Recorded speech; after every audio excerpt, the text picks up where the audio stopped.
This is Gilbert Andrew Garcia. Listen to my radio show, A Tip from Gilbert. Talk, inspiration, and prayer every Monday from 11 a.m. till noon on Houston's gospel leader, KWWJ, 1360 AM, and streaming live on kwwj.org. Listen on the legendary KYOK 1140 AM and streaming live on kyokradio.org. KCOH 1380 AM on San Geek Radio 95.1 FM 1460 AM and Aliento Radio 101.7 FM and 1540 AM. Call in at 832-570-8075 and follow me on social media. See you then. All right, Houston, you have me again. It's Gilbert Garcia. A tip from me, talk, inspiration, and prayer. And boy, do I have a show for you. Like, remember the old days? I got a really big show. Because, for real, I've got Councilman Edward Pollard, and I just got to go ahead and be one of the first to say, I love J-City. Thank you. I love J-City, but we have a lot to do. Before we get into J-City and Houston, you're going to know exactly what I mean by J-City. Of course, everyone in District A already knows what it means. I just want to say, Councilman, did you see the game? I did. Did you? And what did you think? Did you felt, I have no skin in the game? No. I was rooting for the Eagles. Jalen Hurts is a local kid, went to Channelview High School, about 10 miles from Houston. He has a great story, so I wanted him to win. Good for you. And you know what? What a gentleman he is. He is. What a gentleman. And no, Houston, I've got to say a couple of quick things. And first is, you may recall that we lost my sister-in-law about a month or so ago, and we always say a prayer for her now and then. My partner, Ruby Dang, who's often with me on the show, lost her father. He passed away last week, and the funeral is going to be Wednesday. And he was all of 94 years young. So pretty amazing genes she has. And her mother is still with us, and her mother is 94 also. And so I just want to say a prayer because, you know, the circle of life is there, and we all know it. But at the end of the day, it hurts. It does hurt. And we want to sort of praise their lives and remember their lives. And I think that's how we can really honor them. So this is really on behalf of her father and, of course, my sister-in-law, who we lost with a battle of cancer at the age of 50. So, Father God, we come to you in these moments of deep sorrow and loss, asking for your comfort, strength, and peace to fall upon all who are grieving. We lift up every family walking through the valley of loss, asking for you to be their refuge and surround them with your loving presence. Lord, may those nearing their transition into eternity feel your peace and comfort, knowing that they are being carried into your arms. For their loved ones, Lord, we ask for strength and reassurance for every family member feeling the weight of grief and uncertainty. Let your mercy fall like morning dew upon every soul, bringing healing, hope, and comfort, helping them trust in you through this heartbreaking time, knowing that you are always with them. In Jesus' name we pray, amen. Amen. And, you know, one thing I didn't realize, although I've had the councilman before, Houston, is I didn't realize how much you're grounded, not only in faith, but in the whole civil rights movement about your grandfather. Yeah. What a great story. I mean, do you just sit there?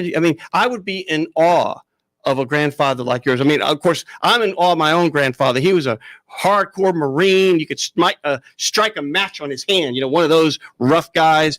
He was a custodian. I love my grandfather. He didn't go to school, dropped out in like middle school. Same with my grandmother. But yours was really historic. Tell us about him. Yeah, so my grandfather's name was Reverend T.J. Jemison. He was a Baptist minister in Baton Rouge, Louisiana.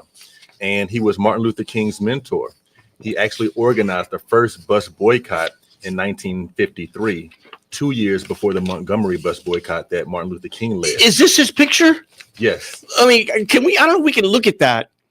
I don't know if you can zoom in on it or not, but this is your grandfather with Reverend Martin Luther King? Yes. I mean, this is such an amazing picture. It must give you incredible joy, pride when you sort of see that. Yeah. I mean, my grandfather was a pioneer in the civil rights movement, mentored Dr. King, helped him put together the blueprint for the Montgomery bus boycott. He went on to be the president of the National Baptist Convention, which was the largest religious organization for African Americans in the country. And what I most take from my grandfather is he and so many others don't really get the same recognition as, our Martin Luther King. Right.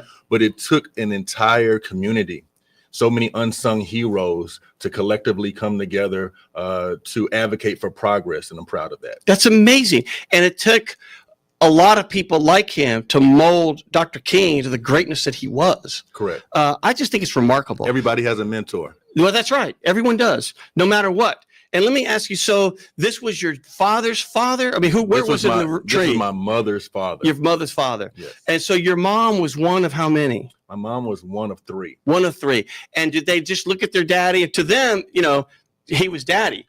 Well, but did they every now and then say, God, my daddy was amazing? Yeah, they were very proud of him. They grew up during segregation, and they saw crosses burned in front of the house. Can you imagine that? Yeah. Today, when you think about it, can you even imagine such a horrible, mean, hateful, use every terrible adjective for the people that would do that to intimidate and What's scare crazy people? Is it wasn't that long ago. It was in the 60s, Yep. right? The 50s and the 60s. We're less than 100 years out, and we've made a lot of progress along the way. We still have much to do, and I think during February, which is Black History Month, it gives us a real time to reflect on the sacrifices and the history of many African Americans. Sometimes I wonder when you see things happening today, and I'm not, everybody knows I'm a yellow dog Democrat, all those things, but away from that, when you look at policy and some of the things that are reversing course, whether it's equal opportunity for others, whether it's affirmative action. I'm a product of affirmative action. You think a young kid from Corpus Christi, Texas, product of public schools, first generation college, would have been able to, get anywhere without a hand up? No. And it's all about making sure that there is an equal opportunity for everyone. That's just what it is. And when I hear people throw stones at things like critical race theory, first of all, I don't know what that term means. Yeah. Because my view is that the key to history is don't let the victors be the ones to write the history. History should be all about what really happened. And we shouldn't be just blanketly supporting everything in history when there are some things that we shouldn't be that proud of. Yeah, we should advocate for our diversity. We should advocate for inclusion. It's what makes our country great, right? We have so many different people from so many different cultures and backgrounds, but we need to ensure they all have fair opportunity. And that's what I think some of these policies that people fought hard for put in place, and we need to do what we can to protect them. Amen. And whenever you look at anything, when you let in as many people as possible, it's all about casting the widest net to find the best talent, whether it's sports, football, whether it's music, the Grammys, whether it's motion pictures. Whenever you let in lots of people, look at the product you get. Correct. It makes perfect sense. If you just have just one type of group, well, you're really leaving a lot of talent on the field. Correct. And you'll never have the opportunity to grow. You grow from listening and learning from different perspectives and different angles. And so that should be something that we're proud of and something that we promote. Amen. We have a caller already. And of course, this is your old good friend. I just saw his name there. Dominic. Dominic, what do you got there, Dominic? Dale, can you hear me? Yeah, you're a little weak there, Mr. Producer, but I think I can hear him. Go ahead, Dominic. Okay. Nice to see you, Edward. A couple of things. Number one, I think, I come to city council meetings on Metro. Yes. Number one, on the city council website, there is no information about how to a link to Metro that you can ride a bus to City Hall, to City Council or committee meetings. That has to be. Number two, Houston is so big. We can encounter parts of 4 counties. A lot of people can't drive or even take Metro. And by city law, and you're a lawyer, you know that by law, people can participate in particularly that Tuesday afternoon session possibility by calling in. Metro does it, HGAC does it. I think this has to be with the city. We got to open everything up to the public. Thirdly, I know you're big with Dressed with Success or Suits with Success. I think it's the gentleman's version of what you're trying to do. And I've been talking to some of the council members, Councilmember Shabazz, Councilmember Willie. And my concern is, how do we get younger people to replace us? I'm almost 68. We lost a transit advocate when Janice Scott died. How do we get young people involved? It's kind of like Bones after Captain Kirk in Star Trek Wrath of Khan. You've got to make that difference. And I think maybe part of the suit thing is that young men, as part of getting their suit, they have to come before a government agency. It could be Metro. It could be City Council. It could be Commissioner's Court. It could be HGAC. I don't care. But we got to get young people, that they can come down, they can make their 3 minutes, and they can be heard. Yeah, you made some really good points, Dominic. I mean, I agree with you on the policy. Things need to be as opened up and accessible and easy access for people to be able to share their opinions and to raise their voice. So we should look into that. So press us on that. Send me an email or a text. One more thing, Edward. What I would like to see is, with the city council, the budget is going through an audit process.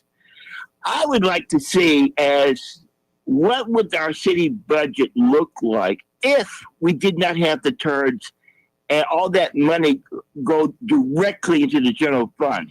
I think the citizens have the right to know that.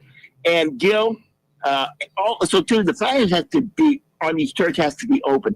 I have to give Gilbert, Mayor Cindy of Bel Air, and Alan Miller, when they were on the Metro board, they made that organization's finances open, clear, easy to read. And I think our city budget and the turds have to have that same measure of accountability. Well, Thank you for your service. Back to you. Thank you, Dominic. I'm going to say something that's going to be people go, wait a minute. But when I ran for mayor, of course, everybody knows I did. And I did it to make a point on certain key issues. And one, of course, was these TERSs. I just want to do away with all of them. And I know that, I know there's budget. I mean, there's debt on the books and all that. Well, the city's probably the guarantor anyway. But there's all this money that has got a lot of money, and there's everybody else. And all it is a way to circumvent the voters and the legislators from legislating and having priorities of the expenditures of the taxpayers' monies. I think it was a terrible idea that some lawyers came up with to find a way to do a lot of work. They have unelected boards, and that's what I believe. And I had already said that I would not have done another single TERS ever again. So I don't know if you want to opine on that. I'm not trying to beat you up on this. I think there's pros and cons to it. For one, many of our affordable housing dollars comes from the TERSs. And the city of Houston does not have a large housing budget and doesn't put a lot of money from general fund into the budget. Usually it's going to come from HUD, which flows through the state and then down to the city. But a lot of the local dollars comes directly from those TERSs. But for those dollars, you wouldn't have many of the affordable housing that we do. Second thing is, it allows people who are in elected office, especially in the district council offices, much more flexibility to be able to work within their districts with those dollars.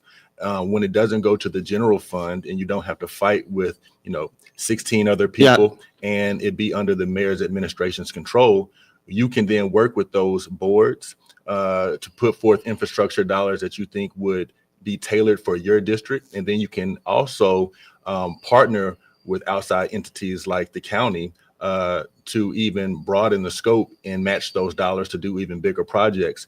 I think the big thing is once you see that a TERS has maybe met its full purpose, right, and it has used that increment to redevelop a certain area, then there should be an expiration on it. And I think that was always the original intent.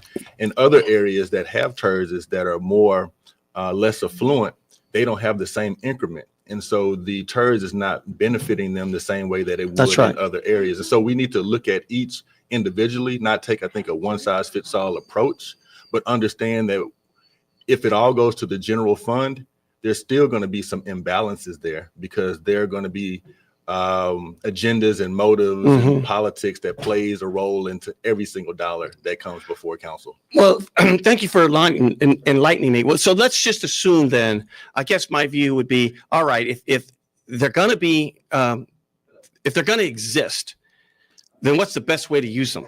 So let's go that way. It seems to me is, what if those that are flush with money, they have so much money, they're redesigning the lights on the street, or they're redesigning the things that go around that says, you know, up, down, and all.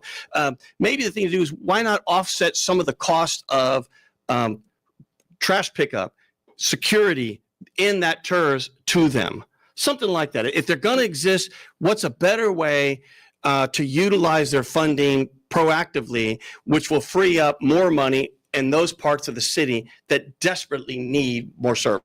Something like that. I definitely think you can look within the parameters and see how you can make things more efficient for the constituents. But when you have these TERS, especially when you have a good board, things move way faster. That's interesting. That's right. Things move very slow in government. But when you have these boards that don't have to go through the same bureaucracy once the money is allocated, projects are flowing much quicker. That's one thing. Second thing is, when it comes to some of the amenities that the TERS is used, especially in more of the commercial districts, we need those dollars to make Houston attractive. With the fourth largest city in America, when people come to our city, we have to be able to compete with other global cities. And so, yeah, sometimes the street lights, which may not be a necessity, still are an amenity that brings people to our city, which then spend dollars in our city. We use those tax dollars, those sales taxes, to then go into the general fund to provide other services. And so I do think that there are benefits to the TERS. Do I think there are some things that we need to clean up and have more oversight on? Of course, but I don't think we should break the entire system up. I think we just need to look at it and see how we going to make sure we get more bang for our buck for all of Houston. Well, well said. Well said. I appreciate that. And thank you again for, this is a healthy discussion. And I think it's great that we have it. That's the most important thing, because if you have it, then you can always strive to make things better. We have a caller already. Is there a Judith on the line? Judith. Gilbert, it's Judith. Can you hear me? Yes, I can. What do you got for me? You got Gilbert Garcia, a tip for me with Councilman Edward Pollard. What do you got? Hi, Councilman. And exactly what he was saying, when we have a good board, things get done. But putting those people in that board is why I'm here. I am here to promote my campaign, Judy for Humble ISD. It is a really tough campaign. We are raising our voice as the first Latina with an educational background. 58% of Latinos do our service, are the population, and yet in 100 years, we haven't had no one sit in that board.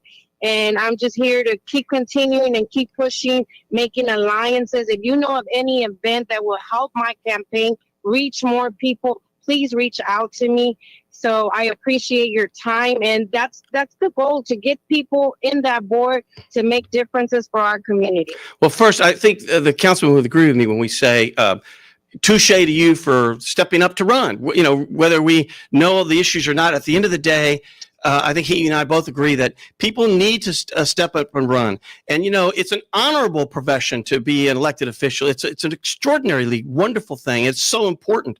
So we really salute you for that. Go through that lawsuit again. I know there's a lawsuit about single member districts versus at large. Go through all that again of what's going on down there, or up there rather. Yes.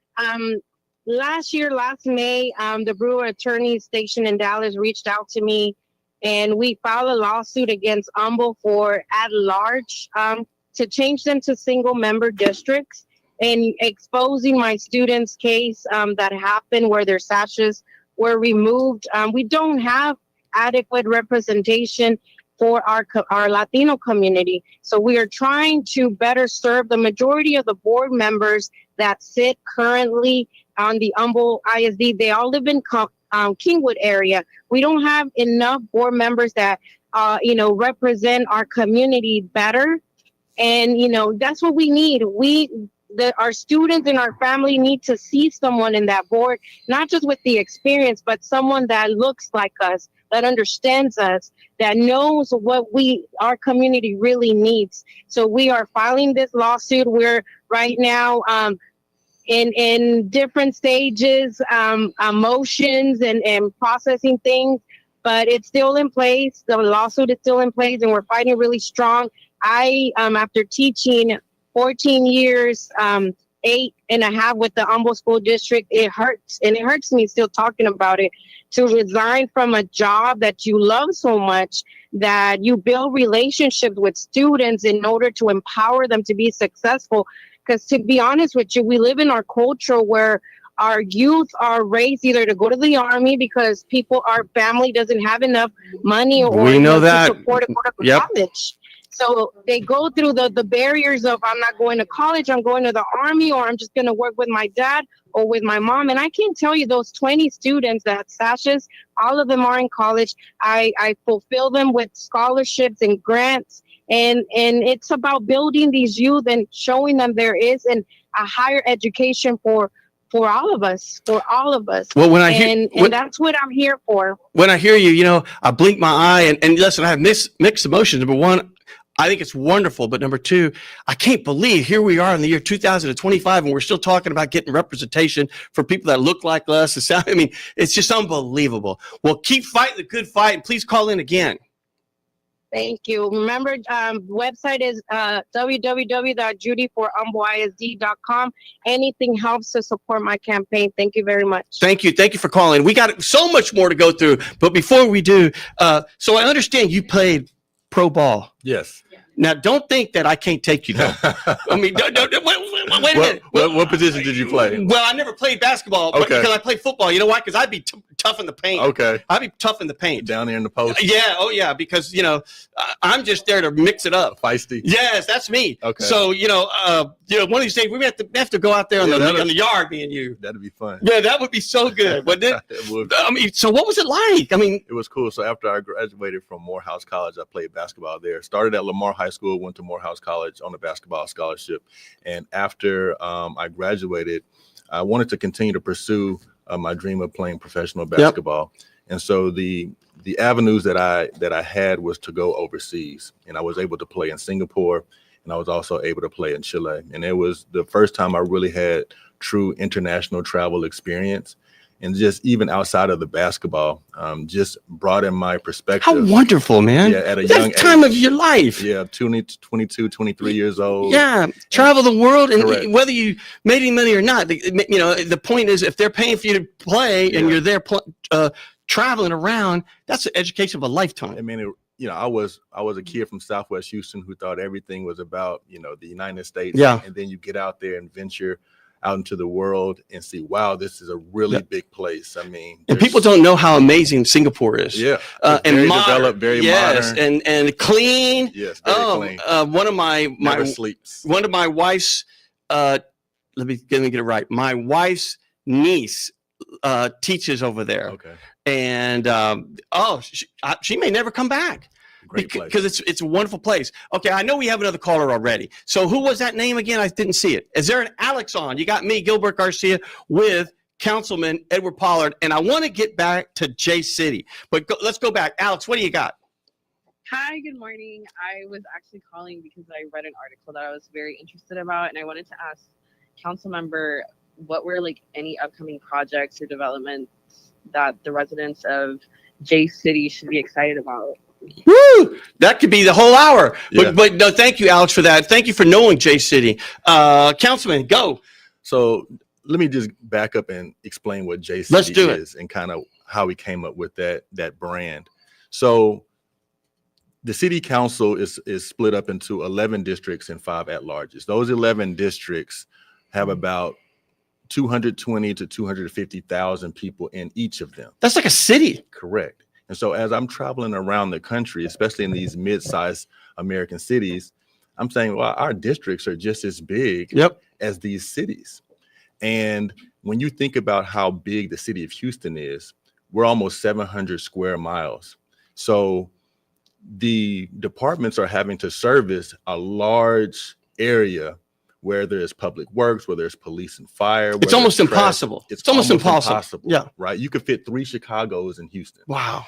So knowing that we were stretching our capacity really thin, I said, we need to have supplemental programs that help these city departments that can do the work to get constituent services done faster.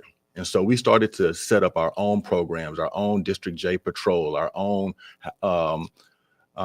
home repair program, animal welfare program, beautification program, a supplemental maintenance team, all these different programs that we are able to set up, and we run it like our own little municipality. And I mean, it's just fantastic. And so we called it J City, and we rolled it out to say, hey, we have all these special programs for our residents of J City that when you work with our office and you have an issue, you don't have to wait as long as normal to get certain things done. For instance, we have a supplemental maintenance team. This is a crew that goes out and does the unsexy work, but the important work of mowing the right-of-ways, cutting the open ditches. And that makes such a huge difference because that's what people see every day, and that's what frustrates people. So normally, let's say you're on a motorcycle with the city where your esplanade or your right-of-way gets cut, every 3-4 months. Well, with our supplemental maintenance team, they're going out there every month. God, it's so great. And so what we're doing is just supplementing the work that the city is already doing, but we're putting more hands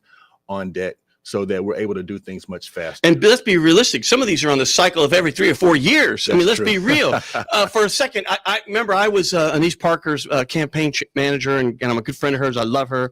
I hope she runs, et cetera. And, we can always talk about that another time. But at the end of the day, it was under her administration where she set up the $1 million fund for all the district council members.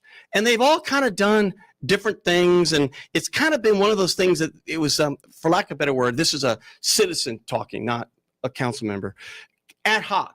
Oh, someone would come to you, a constituent, and say, oh, we have this project. Would you donate $25,000 to it? And then people would, or a council member, or $10,000. But you're the first one who said, let me find a way to do something different with this money. And how can I get other money to match my money to have a bigger bang for the buck? And how can I really listen to the constituents? And I know you do the mowing, but I also know you do a little bit more, security. I mean, that's fantastic. Yeah, so we have a District J Patrol where residents can go to districtjpatrol.com. They'll put in their submission, which is a lower level quality of life crime or violation. It'll then get routed over to an HPD officer. Those officers will use overtime pay, which our office pays for, to go and address those issues.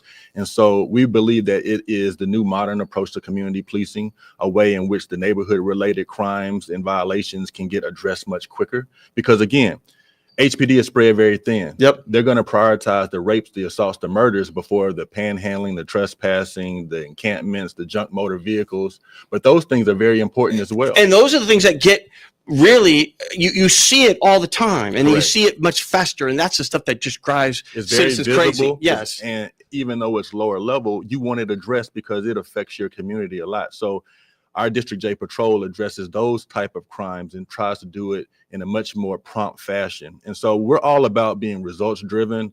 And I'm very much keen on wanting things done fast. I believe that local government and government overall, the most frustrating thing is things happen too slow. That's the fast break in you. Yeah. You know what I mean? No, really, that's like, I want results. And I want think results. I think that's the millennial mindset that I have. I mean, I'm in the microwave generation. Things are happening fast. I'm in the internet generation. And so I just expect when we have dollars to do something that things get done. That's so great. So let me ask you this. If these are silly questions, I apologize. Is there like someone on your staff that's in charge of the J City stuff? Or if I were to say, in Houston, if you're out there, right, if you were to say, how do I get in touch with the J City person that I can tell about my District J issue, about this or that? who's that person, or where do they call or write? So we have emails set up that the constituents know of that are specific to each program, but you can always reach out to District J at houstontx.gov. So the way it works is we will do ILAs with the TERS or a management district, and Those are the local agreements. Is that what's yes, okay? Yes. The interlocal agreement. Yes, Yeah. interlocal agreement, and we'll use some of that $1 million that we get, and we will then allocate those dollars to the TERS or the management districts, and then those boards will hire the personnel to go out and do the work, and so they will also match those dollars at times. Man. And so that's another function of these special purpose districts that as a council member we're able to utilize and be more efficient with. And so when people have an issue in the district, let's say there's a person who needs some minor home repairs, well, they reach out to our office, it gets routed over to the team that does that, and in the next couple of weeks or so they're in front of your house doing that work. Come on. Yeah. Well, let me ask you, I think the other thing that was brilliant about it, and I saw an article that was January 6, 2025, written by Abby Church about, it says here, and if you can, I don't know if you can see this here, producer, right here, but it says, this Houston council member is rebranding his district as J City. What does that mean for residents? You know, I think it's brilliant. And I saw Renee Cross. I know her. She's wonderful. She, I don't know, she was a little skeptical. At the end of the day, is it a public relations move? Well, maybe so. But the point is, you want the public to know. You want them to know that you're doing something for them, and you want them to know how they can engage you to really make best use of that $1 million. So I think it's fantastic. How'd you come up with J City? So we were trying to come up. Obviously, District J, I got all that. But who said to you one day, or did you just say, J City? J City was a concept that I thought of. Man, it's so good. It just came to me. I wanted something easy, something simple, but something different. And I thought it popped. Yes, it does. And it does. It popped with me. Yeah. You need to sell the T-shirts. Yeah. And we're using the proceeds for J City. No, I think it's fantastic. Yeah. Is $1 million enough? Yeah. So another thing. So the $1 million usually would go traditionally towards projects. And $1 million is not going to get you a lot in projects, right, especially when you take the government route. But $1 million gets you a long ways when it comes to paying personnel. Okay. And so especially when we match those dollars with the county, or we match it with the TERS or the management districts, those dollars, you get much more bang for your buck for that $1 million. And so we're able to have all these programs running simultaneously based on that $1 million. That is so great. And how about your other council members? Have they taken up this sort of vibe or not yet? I mean, what are they doing? Do you know? And I'm not here to throw stones at all at anybody. Yeah, all the council members have programs that they run throughout their districts that are unique to their constituents' needs. We started the District J patrol in our area, and now there's a District H patrol that Councilmember Castillo oversees. Oh, how great. And so we're seeing that the programs that we have put in place should be, and hopefully are seen as, a model for something that could be done citywide. We want these programs to be replicated. We want to show the success of these programs. And so the model for J City is something that we think can work for the city of Houston. I love it. I totally love it. And so let's talk about one of the harder things, which is obviously I was good friends with Chief Finner. And I'm not trying to get into the policy and the politics of it, but want to talk a little bit more about the policy of it. So where are we on the whole? I forgot if it was 200,000 cases and so forth. I mean, are you seeing progress? Is HPD really addressing all those things? I mean, how do you feel about all that? Yeah, well, I mean, that's such a backlog, and I'm not, you could throw lots of stones at the previous mayor or whatever, or the previous chief, but that doesn't do any good. Yeah. Right? It's all about how do we solve this? Yeah, I think that when we first heard those numbers, everyone was pretty surprised, pretty shocked. 260,000 cases that were never truly investigated.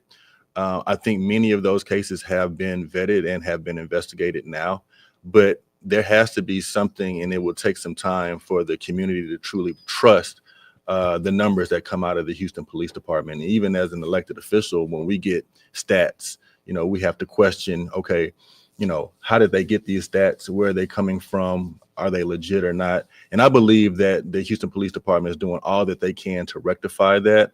I appreciate their service and their work. But we have to stay diligent, and there has to be a level of accountability, not just to take things at surface value, and make sure that we ask the tough questions. And are they reporting real-time stats? And here we are on those 250,000 or whatever the number was. Are they also breaking that out to show you the progress being made over here in the past? Yes. So the vast majority of those 260,000 cases have been investigated and looked upon. And at the same time, you're getting year-to-date stats as well. And HPD just put out some stats recently that shows that year-to-date, crime actually went up. Violent crime went up in the city of Houston from 2023 to 2024. And so we have to look at those numbers and say, are we trusting those? Are they legit or not? But I believe that they are, because there's a lot of eyeballs and accountability on the department now. And they want to make sure that they are able to address some of the trust concerns that are out there from the public. And I think those numbers are close to accurate. Well, when I ran for mayor, one of the things that was so that just stood out for me, well, several things did, was no matter where you lived, no matter what district, no matter what ethnicity, no matter what social economic status, no matter what religion, whatever, crime was the number one thing. I mean, it was just like, bam. And so I'm glad to hear that we're making progress. Hold that thought. We have another caller. Who was that? Was it Tiffany? Tiffany, are you there? Yes. Good morning. Well, good morning to you. You have me, Gilbert Garcia, with a tip from me with Councilman Edward Pollard of J City. So what do you got? I'm just going to call you J City Mayor. I'm going to call you're the mayor of J City. What do you got for me? I had a question for Councilmember Pollard. Mm-hmm. And that question was, yes, can you hear me? Mm-hmm. Yes, we can. I'm sorry. I was swallowing some water. You go. How can residents and business owners contribute to J City's growth? Now, before I get the councilman in, do you mean as in more constituents, or do you mean more business investment, or do you mean more money for the $1 million projects to make it better, or do you mean everything? I mean everything. There you go. So for us, I think there's two things that you all can do. One is to give us your ideas. I want to lean on your creativity, ways in which you believe that the public can strengthen these programs, and ways in which I can represent the area much better. So your ideas, your perspective, your creativity is one way that you can participate. The second is by following us on social media and seeing some of the programs and initiatives that we roll out, to be a part of it, to come participate in some of those volunteer activities, come participate in some of those community dialogues. The more people that we have engaged, the more I think that we can do, the more that we can expand. And so I encourage people to go to our social platforms. They're all under my name, Edward Pollard, Pollard. The programs are only as strong as the people who participate, the engagement that we have, and the ways in which you all are letting us know what works and what does not. Very good. Tip, what say you? Did I lose you? I'm sorry. I said, what say you? What do you think? Any feedback you got? I think that he's doing a great job, and I'm looking forward to see how things expand going forward, and keep up the good work. Thank you very much. Nice. Tiffany, thank you for calling in.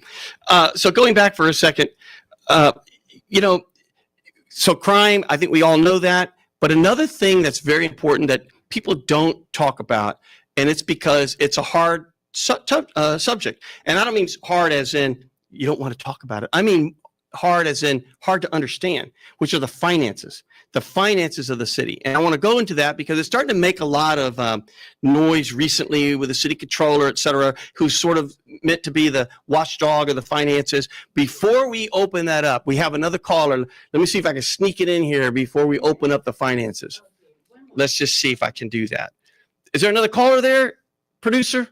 Yes. Okay. Andrea, are you there? Andrea. Hey, what you got there, Andrea? Nothing right. I had a question for Mr. Councilmember Pollard. Go for it. What do you got for him? You got I it. know he mentioned voicing ideas. I just wanted to know, were there any upcoming town hall meetings or public forums where residents can voice their opinions? That's a great one. So in general, how many town halls do you do in a year? And you know, and what's that process? Do you do it, you know, in the high school, or where do you go? Yeah, so generally we do what's called listening sessions. Very nice. And so we flip the model of a town hall from, you know, the elected official just leading it to the elected official, me, listening. And so what I want is to hear from the public. And so we'll have them all throughout the year where different communities will come forward and they will ask specific questions. And then it allow me to give them direct responses. But one that we have coming up actually tomorrow. Oh, wow. Okay. Is a Know Your Rights. How great, about immigration and everything? Yes. Talk about it. And where's it going to be and everything, the time? Yes. So we understand that it is a touchy subject. And so we're going to do it all virtual. So, great. So no one has to be worried about, you know, where they are and who may be there.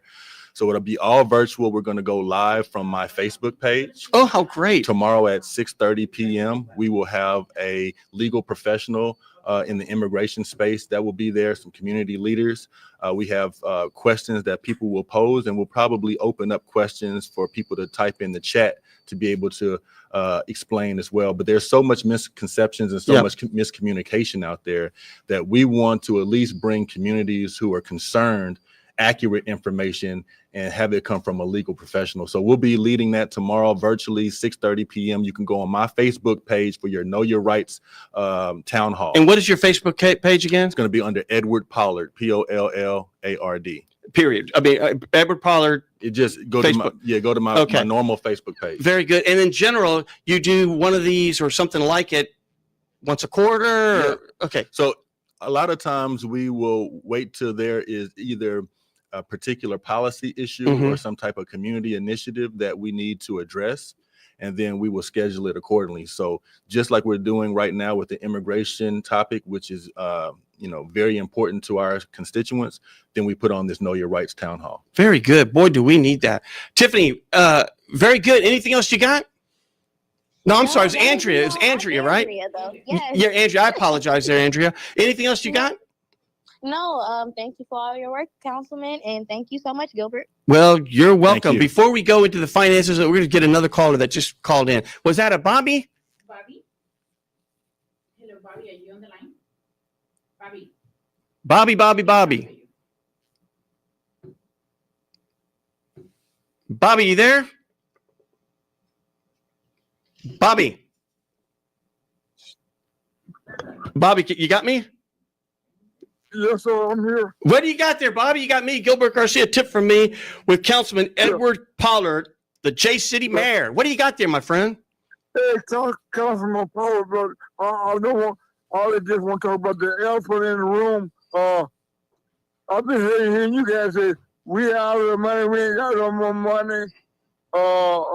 I'm just wondering, you say Jay only need $1 million, but we're just saying we're $100 million in the hole. I mean, can you talk about that? Sure. I think we're going to get into the finances now. We're going to do it right now, Bobby. So why don't you stay on? And if you got a follow-up question, you just throw it in there. And if you don't mind, Councilman, just explain for everybody the difference between the general fund, enterprise fund, so people recognize that some money is already allocated. Yeah. In other words, it's already spoken for. And then with the money that's left, the vast majority of it, the general fund, goes to staff. Yeah. And you got a big chunk that goes to police, a big chunk that goes to the fire department. And again, that's probably being worked out. And then everything else is what's left. And when you get to what's left, it's pretty tight. Mm-hmm. So just give that some background too for everybody. Yeah. So last year, the city had a $7.3 billion budget. Mm-hmm.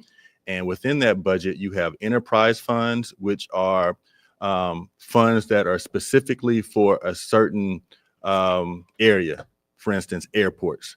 Airports has an enterprise funds. All the money that comes in from fees and dollars to the airport stays there. Then you have what's called the general fund. The general fund is kind of like your savings account, your checking account, right? Those are funds that you have readily available to spend on various services. Many of those dollars go towards personnel, paying salaries. Okay. And the vast majority of those go to police and fire. And then we have public works, solid waste, and about 20 other departments. Parks and libraries, et cetera. Libraries, all of that, right? It all comes out of there. Where does all that money come from? It comes from you. Generally sales taxes and property taxes. It all comes into the city, and then we have to use that money to put out for the services. Now, right now, we are facing a budget deficit, which means we don't have enough money in our general fund to pay for the services that we need. When that happens, there has to be some type of cut. As you know, as a businessman, you have either are going to have to increase revenues or you're going to have to make cuts. And by law, the city has to balance their budget every year. Correct. Okay. So right now we're going into budget season. Our fiscal year is from July 1 to the end to June 30th. Okay. So by June 30th, we have to balance the budget. So over the course of, now to then, the mayor's office will have to propose a budget, and they're going to have to find a way to close the gap, which right now sits at about $300 million. Okay. And let everyone know that, number one, a big change was the proposition, the firefighter resolution. And another big change is the rain tax being used now for drainage. And I say rain tax, but you know what I mean, just because that number was probably thought to be much lower.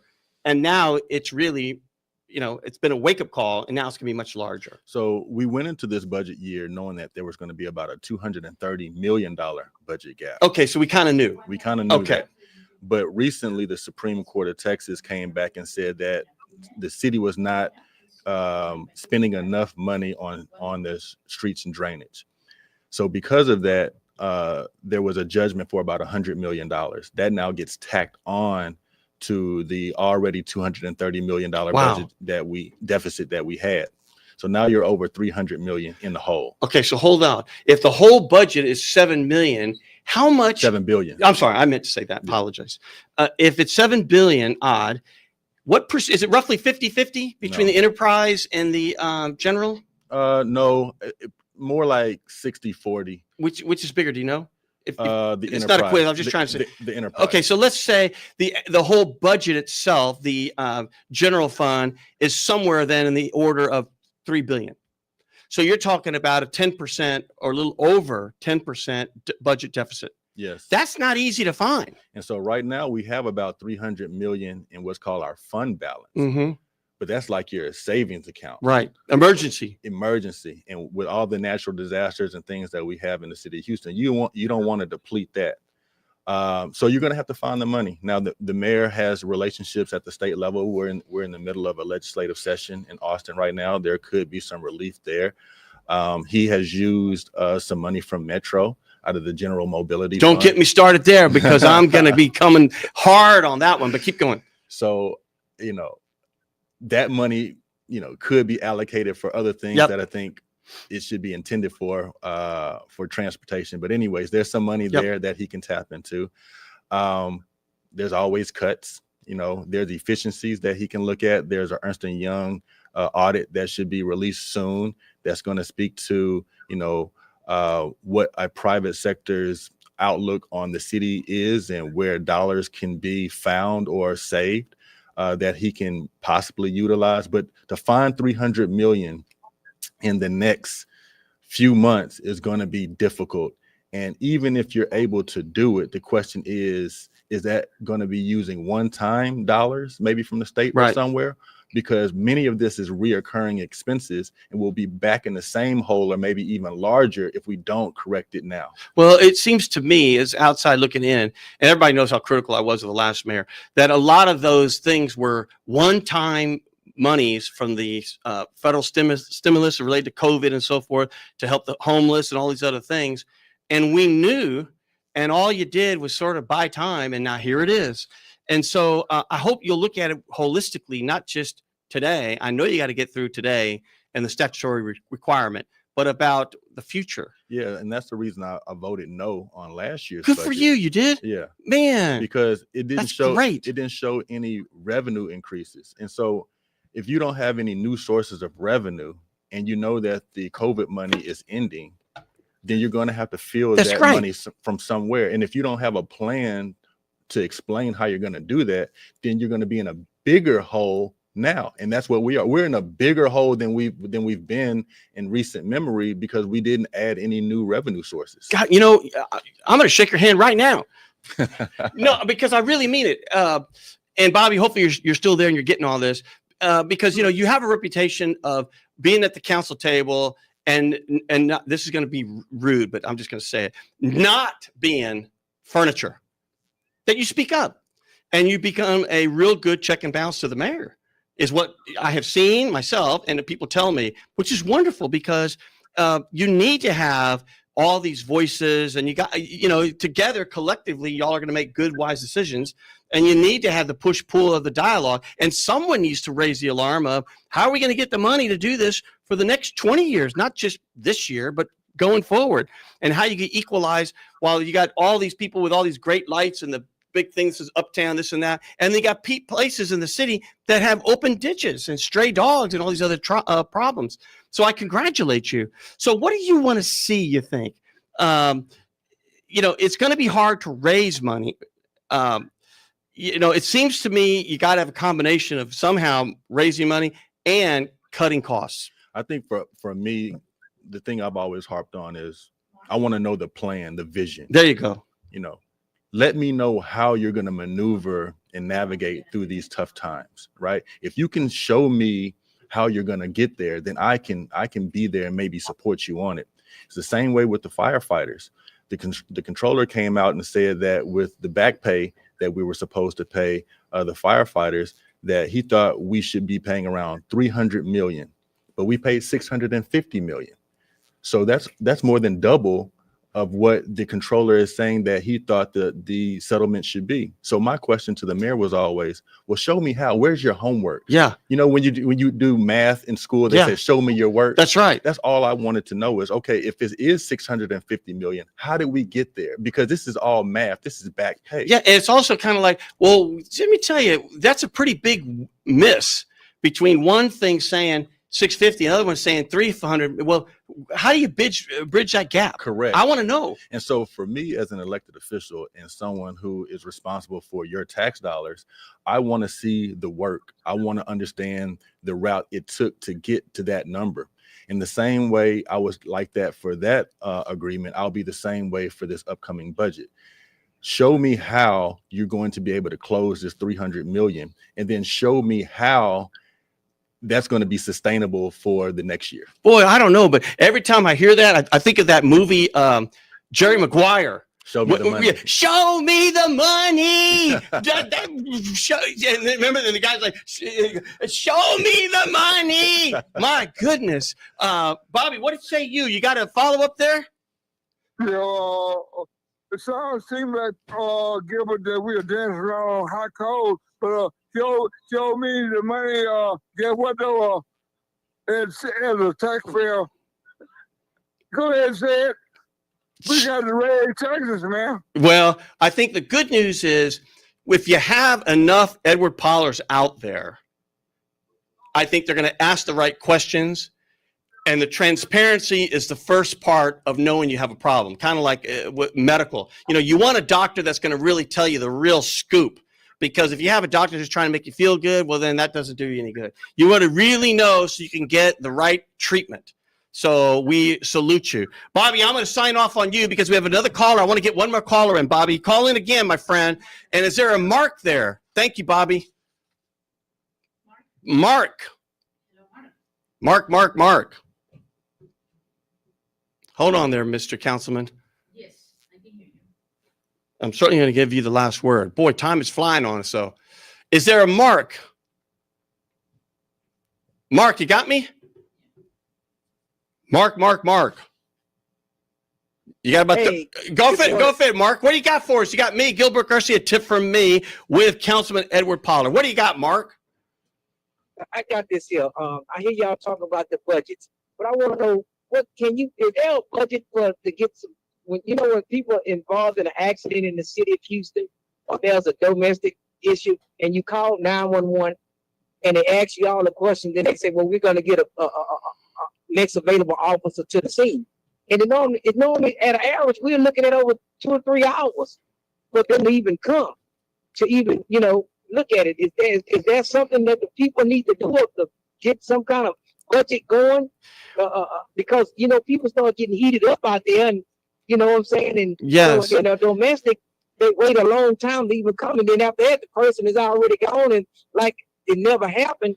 So what I'm just asking, I'm talking about for poor people, black, brown, any whatever. Yeah, I understand what you're saying. Yeah, Mark, thank you for that question. Now, Councilman, I happen to not know. I've never had to call 911, but I know one thing. And Mark, I appreciate you bringing this up, because if I was in an emergency and I called 911, I sure as heck want someone there right away, because that's clearly an emergency. What's the protocol and all that? So there's priority levels with the calls. I So see. when you first call in, they're going to ask you exactly what's going on, and they will set a priority based on what their response is.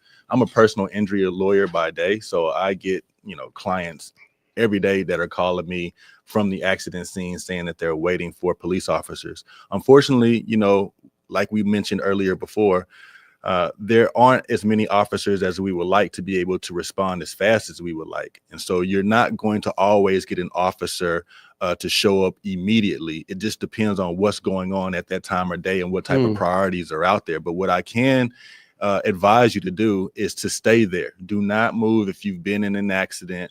You want to stay at the scene. You want to take as many pictures as possible. You want to call not only 911, but you want to call the insurance companies as well. Make sure you are able to get the license plate of the at-fault person, and don't get impatient. I know it is frustrating to be out there for a long time, but you need to do it because you just don't want your impatience to end up hurting your case in the long run. Especially if it's like hot and you're on the freeway and you're scared of being on the side of the road. Go ahead there, Mark. Okay, this is another thing. They're asking you, okay, well, some of them will say, well, just go and do the report. You can go to the precinct. No, you want to stay there. You want to stay there and demand that an officer comes, because they want to clear that call, but you don't want them to clear that call. You heard all that, Mark? No matter what, you don't want to leave because you got to get the right facts, and it could hurt the case or anything else that's going on. Insurance company. Correct. Yes, Mark, that's a good point. 911 are telling them to stay there. Stay there. The dispatcher say, "Good, you can go file at a precinct," but then when you go there, they say, "No, you got to go back. We're gonna dispatch somebody back out there." And it's just a whole bunch of mess when it comes to. But we don't get all the correct information and none of that. But I'm glad you tell them you can stay there no matter how long. No matter how long, Mark. Thank you. That's a very good topic. I may have to figure out who to bring from 911 over here on the show to talk about 911. Thank you, Mark, for enlightening us. I know we're going to have my commercial real quick here, which is the end.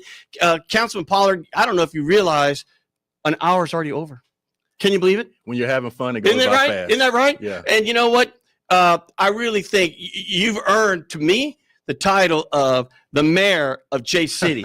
I really mean it. And I hope that the other council members will all, step up and realize, hey, there's no ego here. At the end of the day, it's about doing the right thing for the constituents. This is working. Let me do it.